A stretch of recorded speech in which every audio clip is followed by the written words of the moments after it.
The spirit of a man who was burned alive comes back to take revenge on the children of those who killed him by attacking them where they're most vulnerable. In their dreams. Hello and welcome back to Fatal Film, a watch-along horror movie video series where every 2 weeks I give you guys a horror movie and then we sit down and we talk about it. This week we watched the 1984 original A Nightmare on Elm Street. A Nightmare on Elm Street is classic 80s slasher horror at its very best. An interesting premise, a classic, iconic character in Freddy Krueger, some truly great shots and imagery, it launched Johnny Depp's career, and it gave us one of the best Simpsons Treehouse of Horror segments ever. Do not touch Willie. Good advice. The movie follows 4 teenagers who Freddy is targeting. And it starts off with one of them, Tina, being attacked in her dream down in the boiler room by Freddy. She survives the attack, and when she wakes up, she has like the claw mark on her from where Freddy scratched her. And the next day at school, she's telling her friends about it. She's telling her the story of her nightmare. And it's kind of hinted that her friends kind of had a similar experience as well, but they kind of just brush it off. But then later that night, Tina is killed during a post-coital snooze while her boyfriend Rod looks on in terror.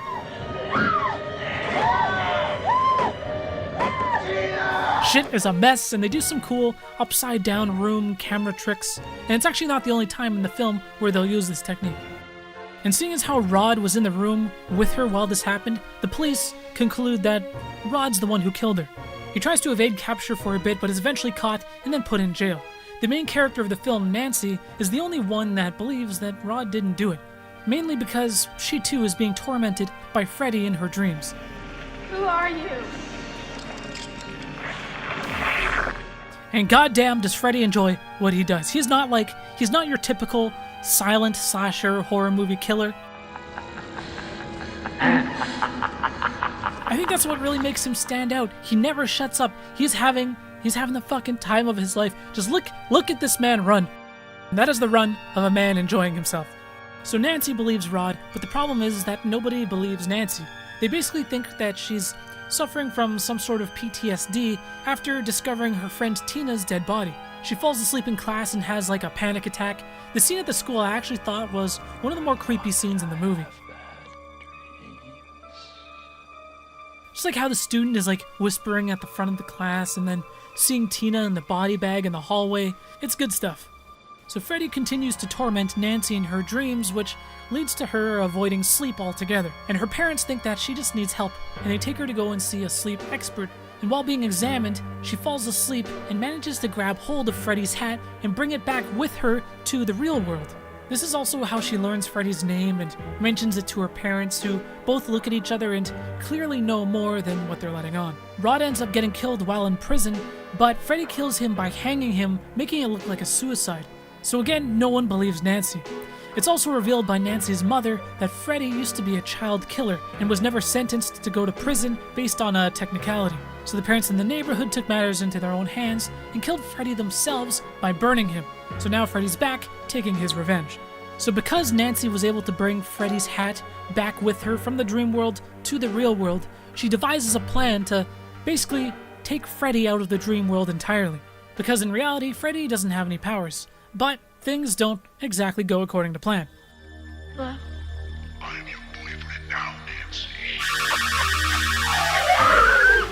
Johnny Depp's character, look at that goddamn crop top. Johnny Depp's character was supposed to help her, but he fell asleep and sure enough gets killed by Freddy. Yet another upside down room camera trick and one of the most iconic deaths in the entire franchise.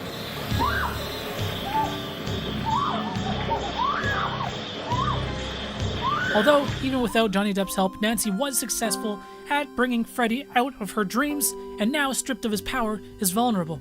Dumb thing is, though, is that Nancy's parents installed all these bars and locks in all the doors and windows. So she basically finds herself locked inside of the house with Freddy. And she's trying to scream at the police just outside of her house, trying to help her, and it's such a frustrating scene because they're absolutely fucking useless. Daddy, help me! Please! Maybe I better go tell a lieutenant.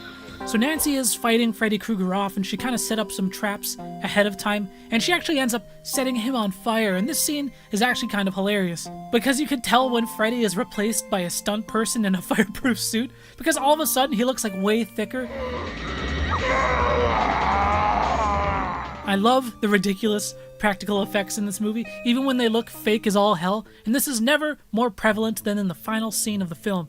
Nancy's leaving her house, everything was just a dream, all of her friends are still alive. She jumps in the car, but then the top comes down on the convertible, and you can see it's got like these green and red stripes, indicating that it's being controlled by Freddy. They kind of start freaking out, and Nancy's mom is kind of just waving to them, not realizing anything bad is happening. And then this happens.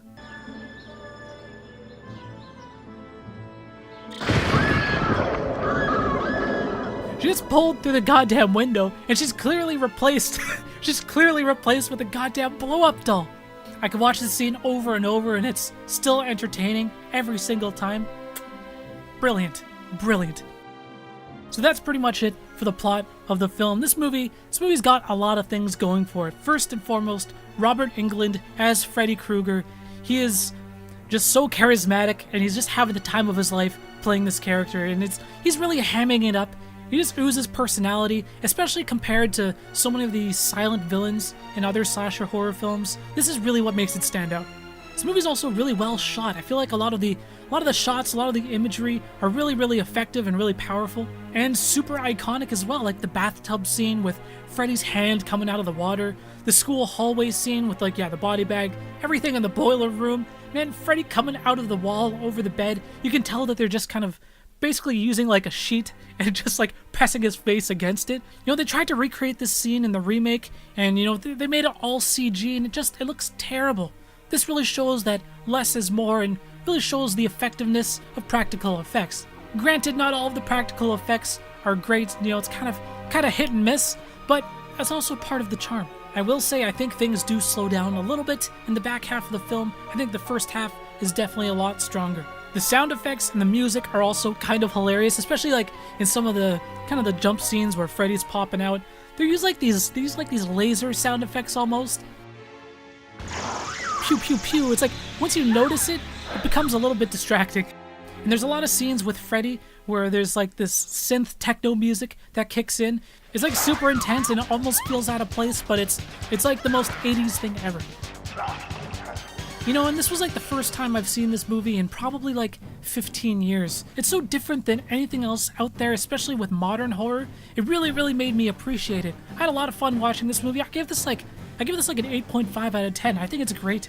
Anyways, that is going to be it for my review of the 1984 A Nightmare on Elm Street. And you know what? I was thinking about what to watch next.